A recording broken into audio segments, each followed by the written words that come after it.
Now, after 9/11, you remember we came up with all kinds of aggressive new laws to combat a new kind of enemy. One of them was the Patriot Act. Another one was a Protect America Act.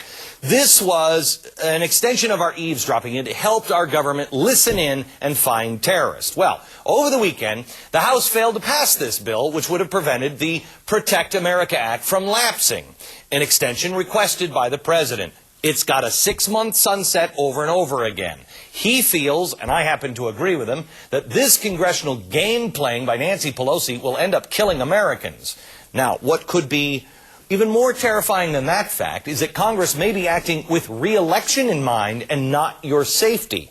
Critics are saying now that the House caved to special interest groups, mostly trial lawyers, who want the right to sue these big, huge phone companies that release sensitive information to the government.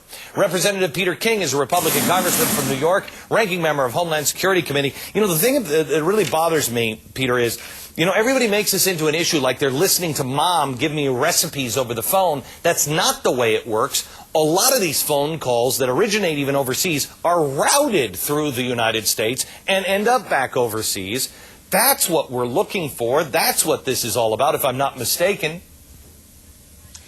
Yes, Glenn, we are. We're looking for phone calls that originate overseas. Some of them are made to people in this country, but the target is the person overseas. Some of them are calls from overseas to overseas, which you're right, end up being routed through the United States. Right. All of that is absolutely essential that we cover those calls. This law would allow it. The law expired last week, and this is all because of the Democratic leadership. If this bill was allowed to come to a vote, it would pass, I think, by 40 or 50 votes on the House floor. Right, and that's the Democratic because leadership. Yeah. And that's because the blue dog Democrats, the Democrats of my grandparents' age, the one that still have common sense, they're not this progressive nightmare, they understand it, they back it. Yes, it's the trial lawyers plus it's MoveOn.org. Those two groups, especially MoveOn.org, but right now on this issue, the trial lawyers have a stranglehold on the Democratic Party, and they feel that any going ahead with this legislation, it's going to stop the lawyers from suing. What they want to do is they want to sue the telephone companies who cooperated with the government after September 11th. This law would give those companies immunity.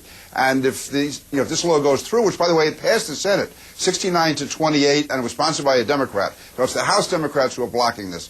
If the law goes through, you will not be able to sue the telephone companies. The trial lawyers will obviously lose money. And also, if these trials go ahead, it gives the Democrats an opportunity to basically spill out in public all that went on over the last several years, and they're hoping they can find something that will make George Bush look bad. What it will do, what it will do is reveal secrets or give our methods away to the enemy. It's absolutely disgraceful. Glenn, I can be as partisan as the next guy. There's a place for some partisanship, I guess, in politics. But when it comes to war, when it comes to protecting thousands and thousands of American lives, what happened here was shameful and disgraceful, and it's a dark day in the history of the House of Representatives. You guys are coming back in, what, 12 days? Is this going to pass? Is this just a game, or is she just going to block this? She can block it. If it comes to a vote, we will win. Now, what Congressman Vito Fossella and I are doing, we are going to circulate what's called a discharge petition, which means if we can get over 218 people to sign the petition, they have to allow it to come to a vote on the House floor. But even that takes 30 days just under the House rules. So we could be another 6 weeks. And every day that goes by, America is at risk. We've got another threat against Hezbollah. We'll talk about it in about a half hour. Congressman, thank you very much. Thanks for all your hard work.